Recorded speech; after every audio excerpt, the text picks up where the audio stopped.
Friends, one of the most striking passages in the Torah concerns Pinchas.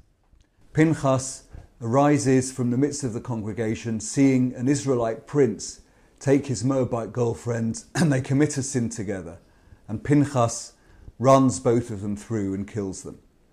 At the beginning of the Sidra of Pinchas, God gives a reward to Pinchas. Hineni noten lo et briti shalom. Behold, I give him my covenant of peace. The obvious question is, why is peace the appropriate reward for Pinchas's act of aggression? It may have been justified, but nevertheless it was an act of aggression. How is peace the right reward? Surely God should have blessed Pinchas that he become a great warrior or something of that nature. But no, the reward is peace.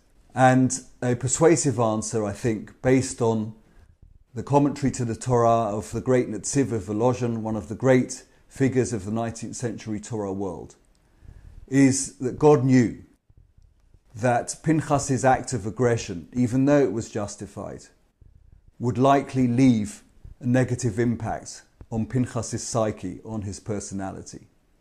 Even if his act was justified, Pinchas was liable to become someone who was aggressive, who perhaps transferred his attacking instincts to contexts where it was not appropriate. And therefore God blesses him precisely with shalom, with peace, that despite having done what was necessary in the particular circumstances in which he did it, Pinchas, in his regular moral life, should be someone who acts appropriately, someone not motivated by anger and aggression, someone who is peaceful. Briti shalom, the covenant of peace. There is, friends, something much broader here than just Pinchas. Something indeed which is a basic principle of the life of Torah. And that is that in general, what we do can affect our psyche, can affect our souls, can affect our personalities. The Sefer HaChinuch, one of the great works of 13th century Spain, says it in a famous Hebrew phrase, Acharei ha'pu'ulot nimshachim halavavot. After the hearts, after actions, rather, are the hearts drawn. In other words, what we do has an impact on how we think. We tend to believe that things work the other way round, that if we have the right reasons for doing things, if we form the right intentions, then the correct actions will follow.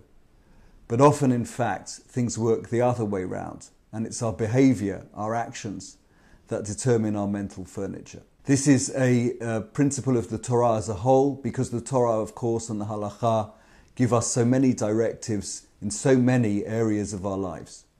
Why do they do that? One reason is in order that the actions that it prescribes will form our characters in the right way.